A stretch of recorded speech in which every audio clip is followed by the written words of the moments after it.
Welcome to On the Edge with April Mahoney Brains. Here, this is the spot where the conversations are pointed, the guests are sharp, and the responses are never dull. Did you bring your thinking caps? Because it's time to put them on. Because the conversation starts now.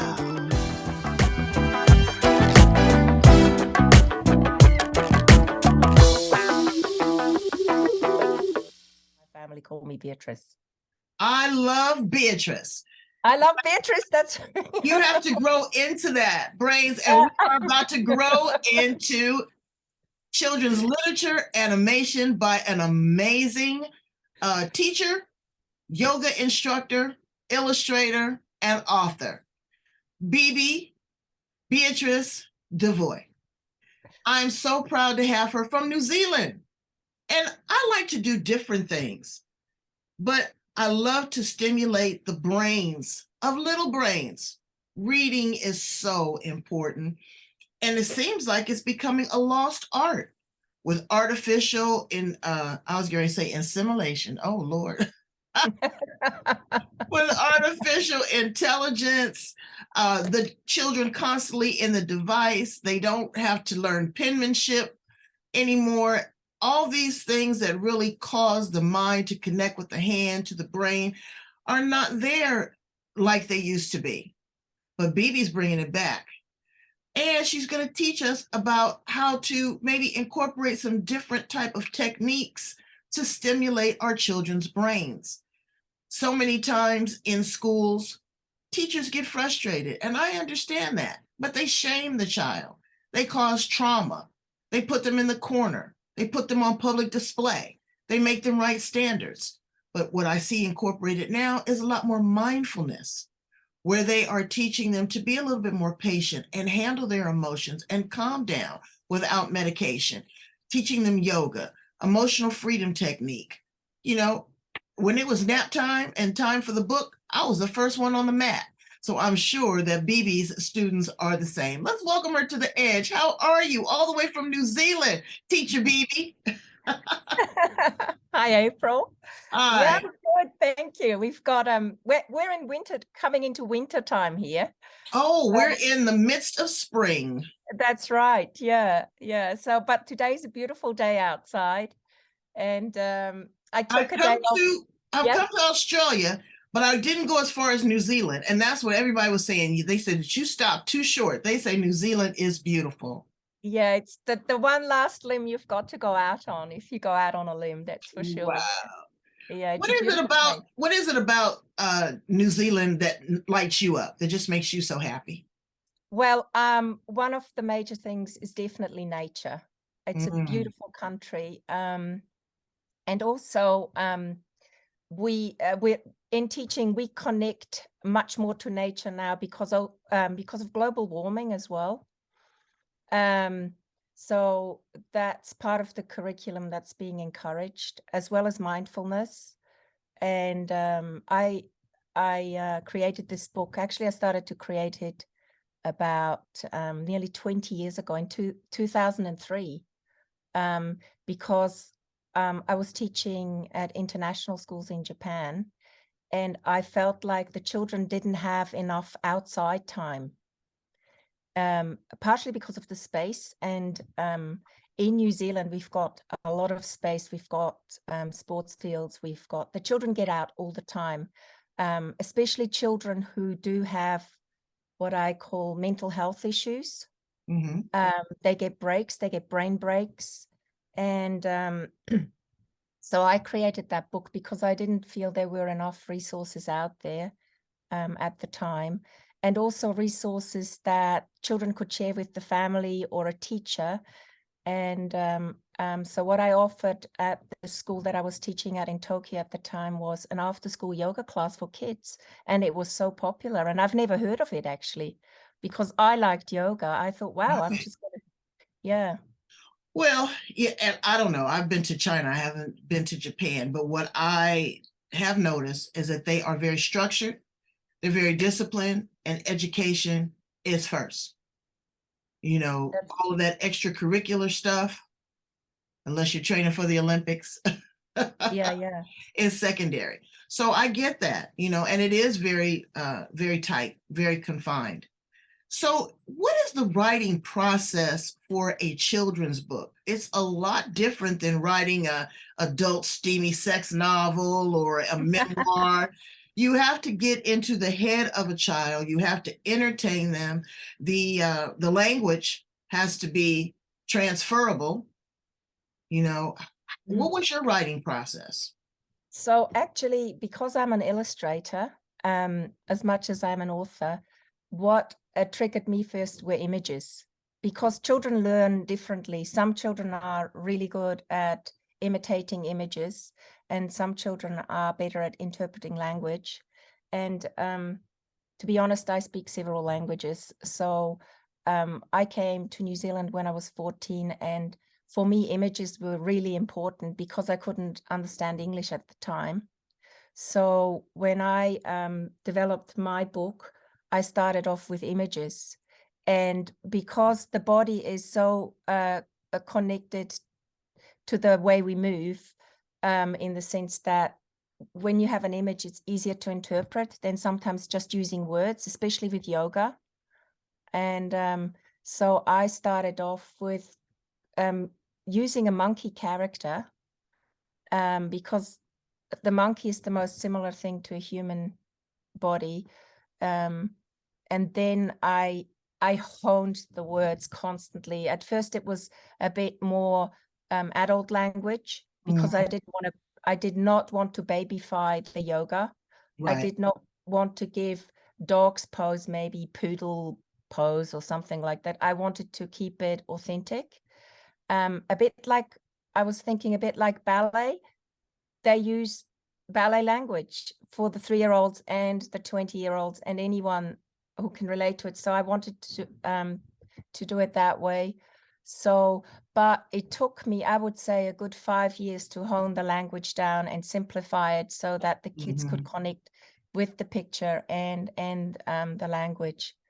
Yeah, I wrote a children's book that was hugely successful. I sold 10,000 copies. It was a anti-bullying environmental love story. Oh, it's out of print now because they got the rights to it. But I was going back and forth with trying to, again, make the language that they understood it, make it simplistic, but also be challenging. Because you want to build their vocabulary, you want to stimulate their comprehension. Again, you don't want to babyfy brains because you're talking to little adults.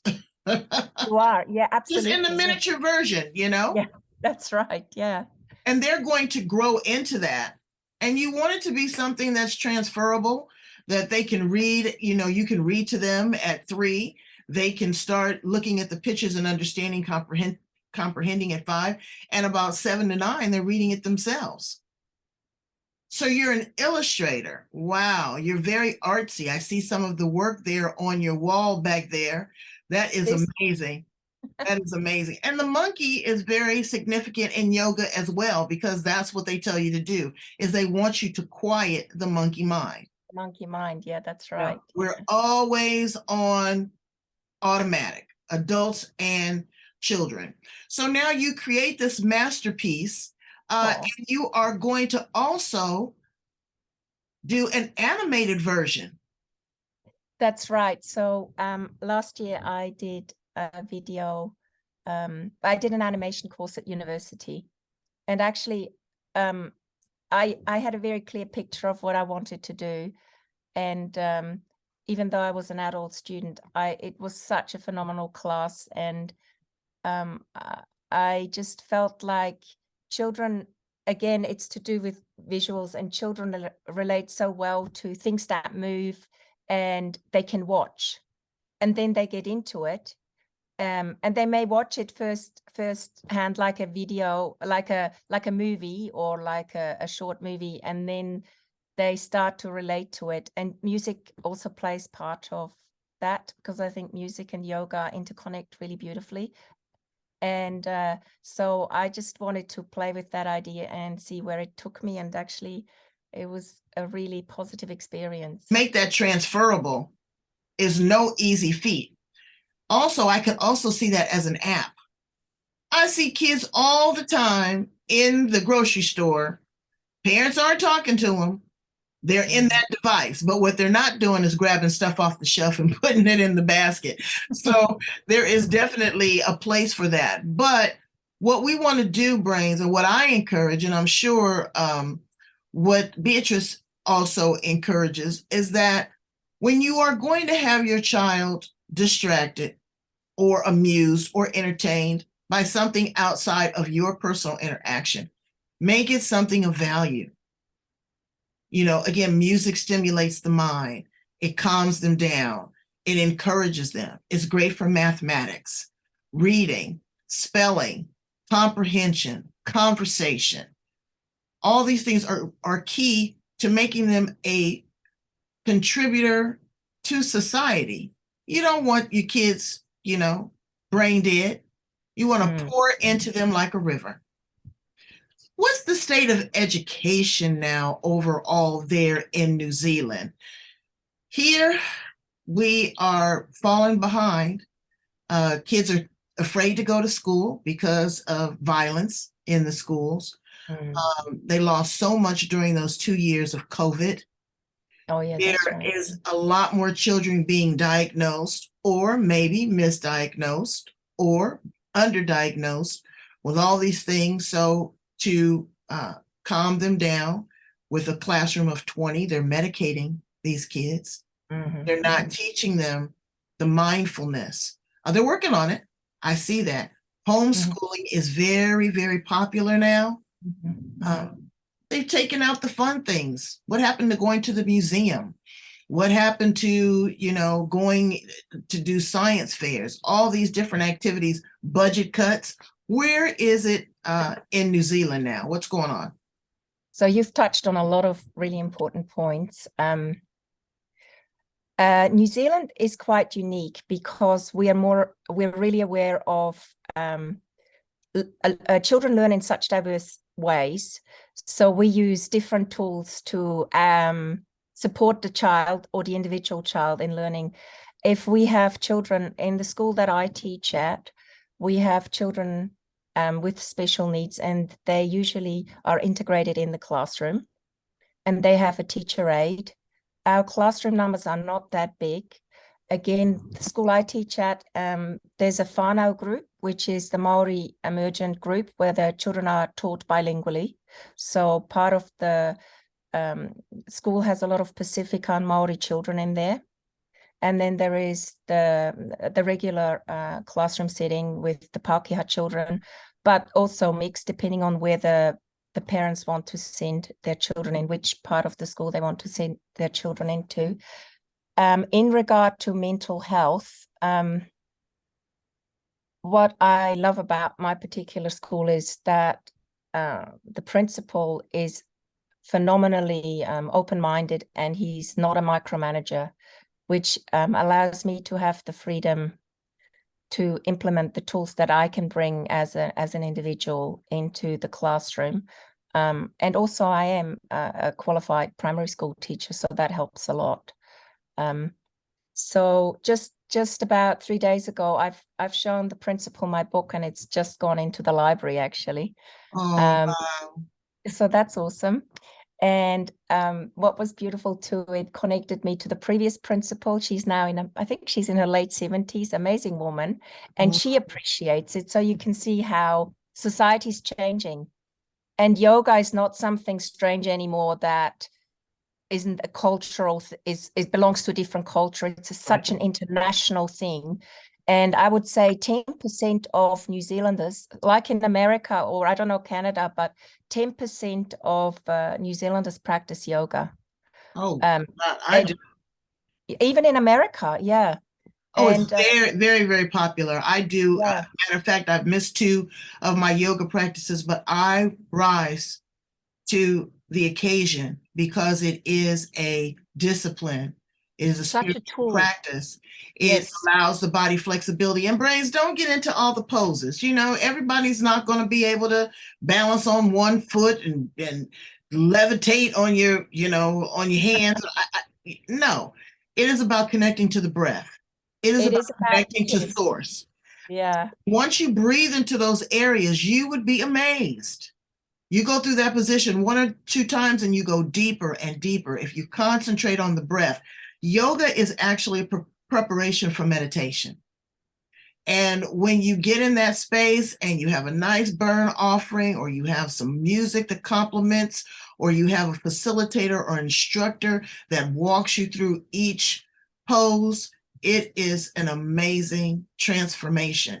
And your body, now it is addictive, okay? Because, okay, yeah, that's like me. I've missed like 2 days, and mentally, I feel like I've done my body a disservice, and my hip feels like I've done it a disservice too. Yes.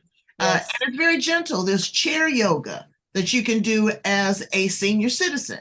So you don't have to, be on the floor or be in a mat. But not only are you doing that, but you are also looking to expand into the theater world. Share that with us. Well, I have a graduate diploma in theater, and I do like performing, and I have connections even from 30 years ago, because I studied theater 30 years ago, came back to New Zealand in 2014 and finished my graduate diploma in theater, and reconnected to some of my actor friends, which was just, they're my family here. And I've just spoken to one of my closest friends and said we should do some videos together, because he's got such a flexible mind, not a body, but a flexible mind. Great. You better teach him some yoga. How about that? I need to dress him up as a monkey. And actually, I have started this about 6 years ago, where a friend of mine, I met this lady and we just connected, and she said, come on, what do you want to do? And I said, to be honest, I'd love to make videos. So we bought this wig, and we bought ears, and we bought makeup, and I've still got the videos. We laughed so much, but I wasn't ready to put them up. So yeah, I just talked to my friend Richard, and I said, Richard, you've just got to do this with me. Oh. I see such joy exuding from you. Your cheeks light up, your eyes light up. You love what you do. And brains, that's what's so important. Do what you love. That's so true. If it's cooking, if it's gardening, if it's volunteering, but don't just sit there like lunch meat. Don't waste your gift and your talents. That's so. Volunteer in the schools and connect with young people. I'm going out next, when I come back from my trip, I'm going out and I'm going to find a senior citizen center. I think I want to be an activity director. I think they'd love you. I'm going to volunteer, without bringing great people like you. Don't think that people don't like to be read to. My mother used to love that. I would sit in the bed and I would read her story, just because they regress back to their childhood. They want that comfort, and something they can relate to, because in this modern world, everything is done online, and I've had to help people in the bank and stuff, just because they don't use that language that we use anymore, and the connection to a regular staff member isn't there anymore. Exactly. And the beauty with yoga is it connects you. It connects you to the people you're doing it with. It connects you to the audience. Kids get curious, they get inspired. And the energy that flows is unbelievable. You would not, and you know what? It's a great place to manifest too, brains. It really is. And to be still, just to be quiet. When's the last time you sat somewhere for 30 minutes and was just quiet? And quiet your mind. Don't think about your bills. Don't think about your job. Don't think about your spouse. Don't think about what you have to do in the next 15 minutes. This is just your time to sit and receive. Receive whatever download that the universe has for you, to release any tension and any stress, and to renew your body. It is so wonderful. Aristotle, can you read us maybe a page or two from the book? We definitely want to hear a little bit about his journey with yoga. Okay. Well, how about I read you something about what yoga is? But this is the back of the book. Perfect.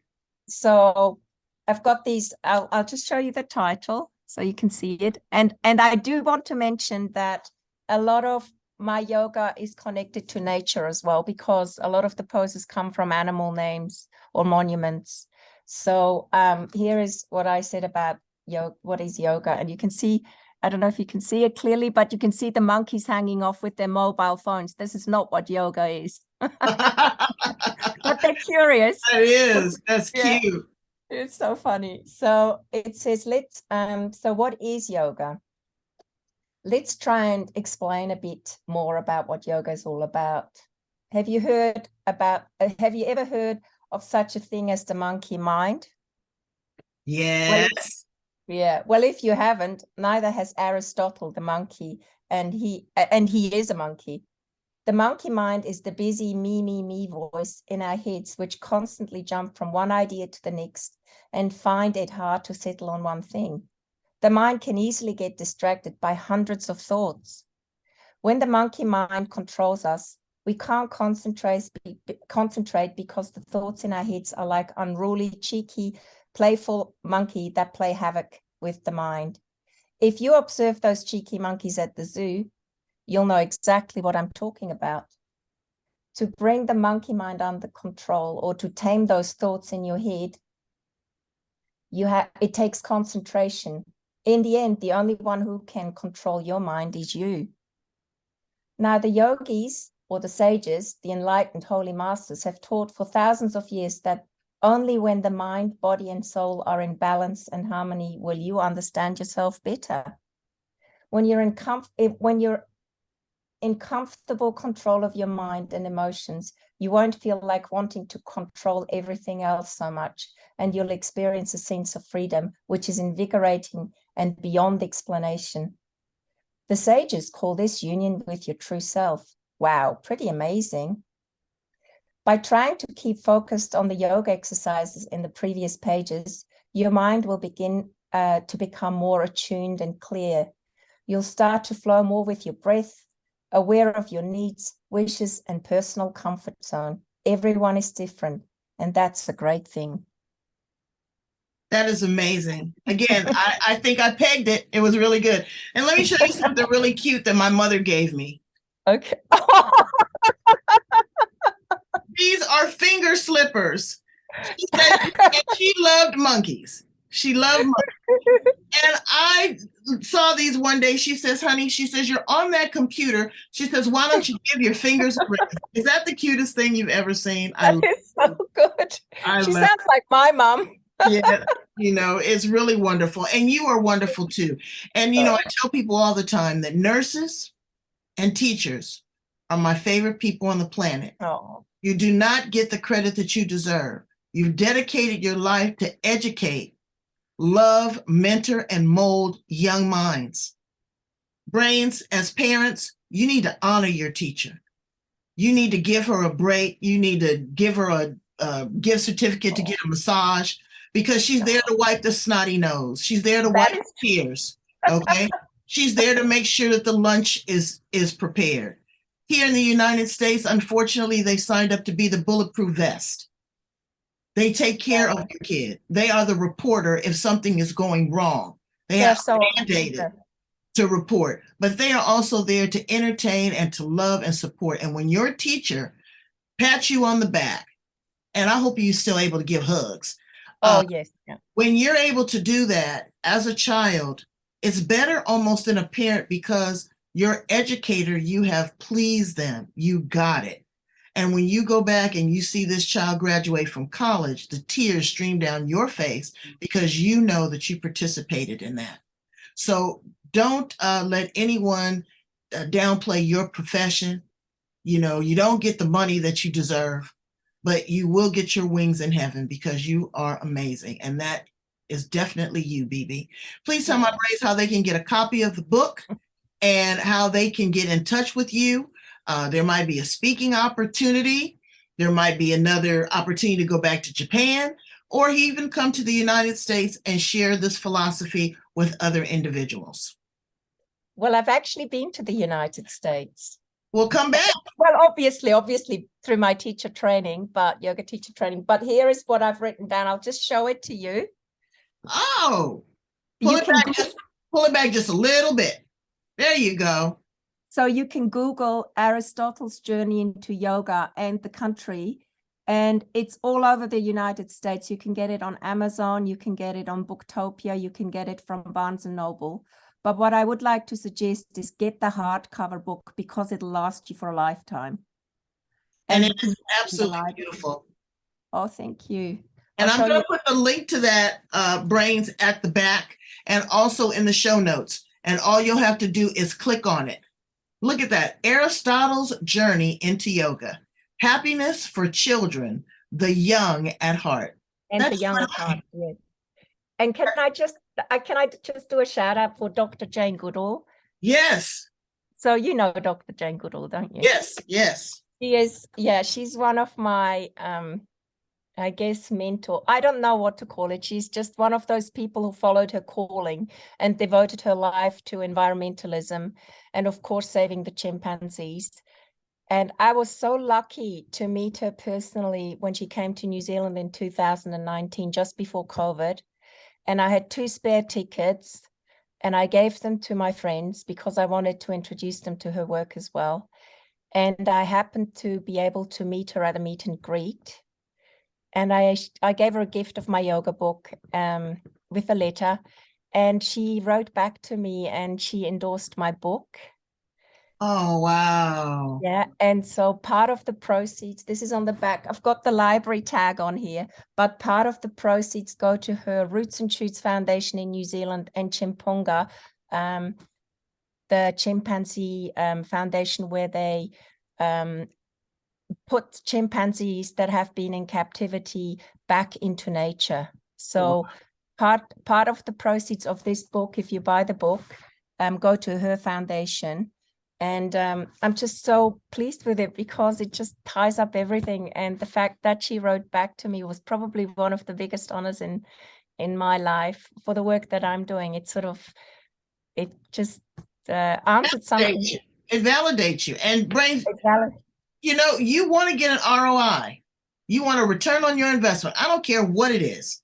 A pat on the back and acknowledgement is key. And it doesn't have to be monetary. It's true. Yes, that's right. It's all about I just read a beautiful quote. What is it? Money can buy you things, but someone believing in you is priceless. And in that sense, she validated that. Yeah. So, yeah. And so you validated us. Brains, I need you to go in, purchase a copy of the book. Portion of it is going to Jane Goodall's foundation. It's also going to be able to be in circulation for other children and parents that want to connect, that want to learn about yoga. You're never too old. They say once an adult, twice a child. Go in and like, love, and share right here on The Edge with April Mahoney. We're on all the major hotspots. We bring you everything from arts to entertainment, science, research, education. We are here for you. Thank you so much for being with us, Bibi. I appreciate you and value you so much. Can I do one more shout out? Absolutely. If people want to find me, they can find me on my Facebook, which is probably the most obvious one. And I've again written it down. I'm a teacher, you can tell. Monkey Yoga with Bibi, and it says Bibi World. So they can see what I do there. And they'll also find links to my book. And if anyone for some reason wants to email me, can I show that as well? Yes, absolutely. So you can either email me at bibidevoy@gmail.com or monkeyyogakids@gmail.com. And get your monkey mind together, Brains. Learn to be quiet, be still, and just swing. Thanks so much, Bibi. Thank you, April. I appreciate you. We'll talk again soon. Okay, bye. Bye, Brains. Bye.